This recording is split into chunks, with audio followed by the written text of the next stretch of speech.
We're running at 40%, most of us. Because we're half in and half out. And it's not surprising, because life is difficult. It's like, well, what if you were 90% in? Or 95% in? Or all in? Because you're all in anyways, right? It's a life and death game. No one gets out of this. Everyone dies. You might as well commit yourself. Well, people don't do that. They don't sit down and think, all right, let's figure it out. You've got a life. It's hard, obviously. It's like 3 years from now, you can have what you need. You got to be careful about it. You can't have everything. You can have what would be good for you, but you have to figure out what it is, and then you have to aim at it. Well, my experience with people has been if they figure out what it is that would be good for them, and then they aim at it, then they get it.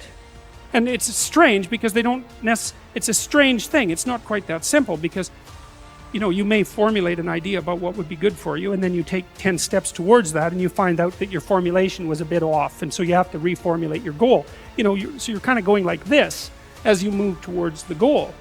But a huge part of the reason that people fail is because they don't ever set up the criteria for success. And so, since success is a very narrow line and very unlikely, the probability that you're going to stumble on it randomly is 0. And so there's a proposition here, and the proposition is, if you actually want something, you can have it. Now the question then would be, well, what do you mean by actually want? And the answer is that you reorient your life in every possible way to make the probability that that will occur as certain as possible. And that's a sacrificial idea, right? It's like, you don't get everything. Obviously. But maybe you can have what you need. And maybe all you have to do to get it is ask. But the asking isn't a whim or today's wish. It's like, you have to be deadly serious about it. You have to think, okay, like, I'm taking stock of myself. And if I was going to live properly in the world, and I was going to set myself up such that being would justify itself in my estimation, and I don't mean as a harsh judge, exactly what is it that I would aim at? And often people won't specify their goals too, because they don't like to specify conditions for failure. So if you keep yourself all vague and foggy, which is real easy, because that's just a matter of not doing as well, then you don't know when you fail. And people might say, well, I really don't want to know when I fail because that's painful. So I'll keep myself blind about when I fail. That's fine, except you'll fail all the time then. You just won't know it until you've failed so badly that you're done. And that can easily happen by the time you're 40. So I would recommend that you don't let that happen. So that's willful blindness, right? You could have known, but you chose not to. Okay, so once you get your goal structure set up, you think, okay, if I could have this life, looks like that might be worth living, despite the fact that it's going to be, anxiety provoking and threatening, and there's going to be some suffering and loss involved in all of that. Obviously, the goal is to have a vision for your life such that, all things considered, that justifies your effort. Okay, so then what do? Well, then you turn down to the micro routines. It's like, okay, well, this is what I'm aiming for. How does that instantiate itself day to day, week to week, month to month? And that's where something like a schedule can be unbelievably useful. Google Calendar. It's like, make a damn schedule and stick to it. Okay, so what's the rule with the schedule? It's not a bloody prison. That's the first thing that people do wrong. They say, well, I don't like to follow a schedule. It's like, well, what kind of schedule are you setting up? Well, I have to do this, then I have to do this, then I have to do this, and then I just go play video games, because who wants to do all these things that I have to do? It's like, wrong. Set the damn schedule up so that you have the day you want. That's the trick. It's like, okay, I've got tomorrow. If I was going to set it up so it was the best possible day I could have, practically speaking, what would it look like? Well, then you schedule that. And obviously there's a bit of responsibility that's going to go along with that, because if you have any sense, one of the things that you're going to insist upon is that at the end of the day, you're not in worse shape than you were than at the beginning of the day, right? Because that's a stupid day. If you have a bunch of those in a row, you just dig yourself a hole and then you bury yourself in it. It's like, sorry, that's just not a good strategy. It's a bad strategy. So maybe 20% of your day has to be responsibility and obligation, or maybe it's more than that, depending on how far behind you are. But even that, you can ask yourself, okay, well, I've got these responsibilities. I have to schedule the damn things in. What's the right ratio of responsibility to reward? And you can ask yourself that just like you'd negotiate with someone who is working for you. It's like, okay, you got to work tomorrow.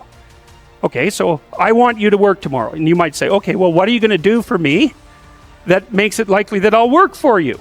Well, you could ask yourself that, So maybe you do an hour of responsibility and then you play a video game for 15 minutes. I don't know, whatever turns your crank, man. But, you have to negotiate with yourself and not tyrannize yourself.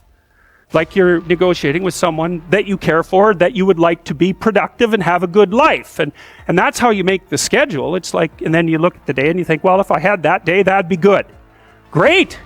And you're useless and horrible, so you'll probably only hit it with about 70% accuracy, but that beats the hell out of 0, right? And if you hit it even with 50% accuracy, another rule is, well, aim for 51% the next week, or 50.5% for God's sake, or because you're going to hit that position where things start to loop back positively and spiral you upward.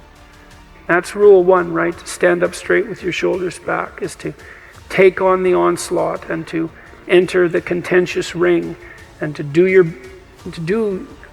more than your best, because your best isn't enough, because your best isn't as good as you could be. You have to push yourself past that, and that's, as far as I can tell, where you find what you need in life. You find the meaning that sustains you in life, and you find the patterns of action that redeem the world, both at the same time. I mean, life is a very difficult business.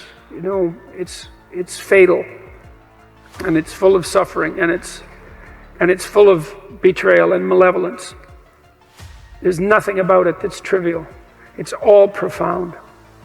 And in order to find your way through all of that capacity for hellish experience, let's say, you need to develop a relationship with something that's profound.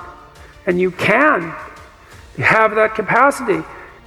And so, what's the decision that you make? You decide to believe. It's a risk, an existential risk. It's an act of faith. You believe that the truth can set you free. You believe that people have an intrinsic divinity about their soul. You decide that you're going to live in that manner, and that you're going to let everything about yourself that isn't worthy of that goal die. And that might be almost everything that you are. And that's a terrible thing to contemplate. The only thing that's worse, I would say, is the alternative. Because the alternative is the sorts of hells that we manage to produce around us, and that we produce with particular expertise during the totalitarian regimes of the 20th century. And it would be a good thing if we decided collectively and individually not to go back there again. Thank you.